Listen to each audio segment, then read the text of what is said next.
Hawak, tap downward, twist, tap, tap, tap, and then chop, and push and kick. The same procedure. Application tap, the same procedure. Twist, swing, with your wrist, and then tap downward. Sa arm defense, merong tatlong principles and using techniques. Simple, mabilis, at epektibo. Yan ang ituturo ko. By the way, I'm Master Buen and welcome to my channel.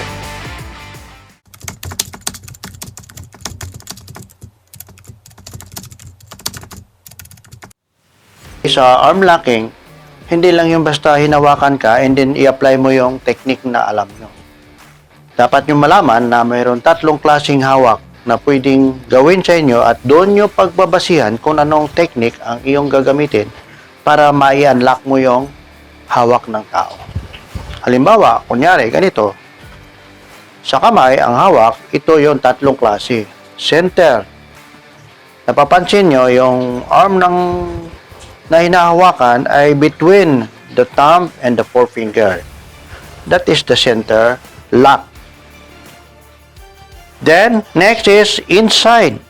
Napapansin nyo, yung palad ko doon sa loob ng kamay ng tao. Nakaposisyon. And then, outside. Dito naman yan. Sa labas. So, doon mo pagbabasihan kung paano mo tanggalin yung hawak. Okay, halimbawa, sa center. Hawak, ma'am. Yan, sa center. Yan. Actually, pwede mo siya, kung center ang hawak, pwede mo siyang kunin sa block or top. Pwede. Una-una, ang tao, kapag hinawakan ka, kahit gaano kalakas yan, with your technique, kaya mo tanggalin yan. Kahit itaas mo lang to. Bakit? Braso against daliri. So, mas malaki ang braso kaysa daliri. Kaso lang, dapat alam mo yung technique na gagamitin mo. Okay. Sa center, ang sinasabi ko sa inyo kanina, na ang pag-apply ng block, the power comes from the elbow. But this time, pag tap, the movement is from your wrist. Yun. Hindi mo na kailangan yung elbow. It's just the wrist motion para matanggal mo yung tap. Doon sa center. Okay. Inside. Pag inside naman ang hawak sa inyo, hindi nyo pwede gamitan ng block. Kasi, against. Ang position ng kamay niya, advantage na. Kasi once na lumabas ka, you can apply power para hindi ka maka-apply ng block.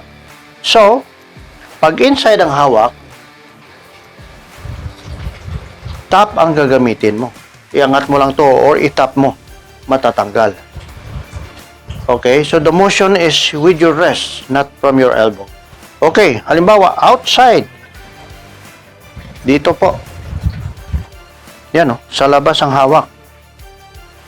Advantage naman siya sa labas. Hindi ka pwede mag-apply ng tap na mo. Mahirapan ka kasi yung kanyang kamay naka-overlap sa wrist. So, kailangan ang technique na gagamitin mo is block and push. So, yun ang tatlong klaseng hawak na pagbabasihan mo kung anong technique ang gagamitin mo. Kunyari, halimbawa, dito ma'am, dito ka ulit ma'am. Kunyari ma'am, hawak. Yun. Nakita nyo center. So, either block or top pwede. Hawak ulit ma'am. Yun. Inside. So, ang gagamitin mo dyan is stop. Yun, hawak ulit man. Outside, pwede. Yun ang tatlong klase ng hawak na inyong pagbabasihan kung paano matanggal ang hawak ng tao sa simpleng paraan. Kagaya ng top, block, push, and tap downward. By the way, pwede nyo rin pong panoorin ang buong tutorial about block method which is part of basic arm defense techniques. Available din po sa ating channel playlist. So, dito na tayo sa application ng tap. Ano ba yung tap? Ano bang gamit ng tap? Yung tap ay hindi lang pwede yun sa hawak o sa arm locking. Pwede rin yan. Halimbawa, kung susuntukin ka ng tao, ang level ng strike ng tao is either chest level or dito sa muka or below the belt. So, ang tao, kapag sumuntok, ang lakas ay nasa center. So, kung malaki siya, pag sinalubong mong lakas niya, hindi mo kakayanin. Kaya may kasabihan, don't fight against the strength. So, ang tao, kapag sumuntok, nandito ang power. Sa side, walang power. Kahit sa daliri yan, kunyari ma'am, patigasin mo kamay mo ma'am. Ito, malakas. Pero kahit sa daliri lang, sa side, tingnan nyo, patigasin mo ma'am. O kahit sa daliri, lumalabas yan. Or, So, ibig sabihin, kung kaya sa tapikin ng daliri, how much more yung top? Okay. Sa laban, relax ma'am, hindi mo kailangan titingnan kung ano ang isusuntok ng tao. Magkaiba naman ito sa hawak. I-explain ko lang sa inyo yung application ng top. Sa laban, hindi mo naman kailangan na hanapin kung ano isusuntok ng tao, kanan ba o kaliwa. Baka mamaya saka observe mo kung ano isusuntok yung kanan or kaliwa, paano kung sumipa? So, halimbawa, parang ganito lang yon. Kunyari, mukha ng tao to. Suntukin mo dahan-dahan ang kanan mo, ma'am. Suntukin mo rin ang kaliwa. Yun, no? So, kaliwa, kanan ang isusuntok sa inyo, the target is at the center. Hindi naman yan susuntok ang tao na, dito ko susuntukin sa left side, baka umilag dito. O sa right side, o baka umilag dito. O sa taas ng ulo, baka lumundag. Hindi po. Kapag ang tao gusto ka ng saktan, the target is always at the center of your present position. So, ito po yung top. Kunwari, suntok tanda ng kanan, ma'am. Yan o, you can top. Kaya kanina nga, natapik ng daliri, di ba? Suntok ng kaliwa, ma'am. O, top. Pareho pa rin. Walang question. Kikanan, kikaliwa, isusuntok. The same thing. That is, the level of the strike is within the chest or sa mukha. You can adjust up and down. But then, kaso lang, kung ang application is below the belt, halimbawa, sumundot sa pababa, top downward. Top downward naman siya. Hindi naman pwede na sundot ka pa. Hindi naman pwedeng lumuhod ka at tapikin. Dapat top downward. Kasi sa top downward, epektibo yan, sundot pababa, ma. You know, you can tap and tap and tap. Yun ang application ng tap. Okay, sa arm locking naman, halimbawa, hinawakan ka.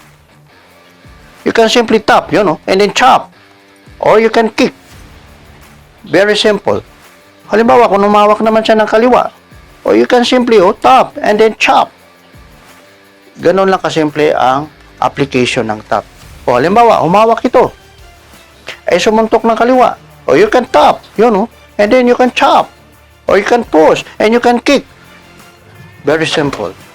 That is the total application of tap combination with tap downward. Okay, dito na tayo ngayon sa proper execution or application ng tap. When you tap, the movement is inside, of course. Tap inside. Hindi naman pwedeng tap outside. So, when you tap, always make sure that yung natural na buka ng daliri mo is ganito. Yan. Hindi pwedeng tap na ganito. Ba? Awkward. So, make sure na when you tap, yung tumatama, yung heel ng palm heel to the side. Yan ang proper application ng tap. Hindi pwede daliri kasi baka mabali yung daliri nyo. So, yun ang proper application ng tap. Okay, dito naman sa step-by-step application ng pag-execute ng tap sa arm lock, ganito yon. Yung subject natin actually is tap, block, and push or tap downward. So, yung push na yan ay nakakabit yan either sa top or sa block or sa top downward. Pero, meron siyang options. Hindi lang basta push. Ang push kasi, kapag lumapit ang tao, halimbawa, lapit ka ma'am, you can extend your arm and align to his face para ma-distract siya. to prevent from coming in. Pero kung nag-insist talaga siya, you can push it. So yung push na yan ay may combination. Kung critical ang situation, instead na push, you can poke or you can punch. Yun ang application ng push. Okay, dito naman ngayon sa arm locking. Yan. Pag hinawakan ka, ang application, hindi lang basta ganun kasi naka-lock, naka-overlap yung kanyang kamay sa wrist. So, ang gagawin mo, ang tamang procedure is you have to twist your hands. Dapat nakatihaya. And then, after that, you swing your arm and then with your wrist, you push the arm. Simply. Yun, kagaya nito. Direct, Yun, Yun ang application. Hindi lang basta ganon. Okay. Hawak, yung push na papansin nyo sa side. Pwede rin yun sa downward. The same procedure. Tihaya mo yung palad mo and then simply swing your arm with your wrist, push it downward.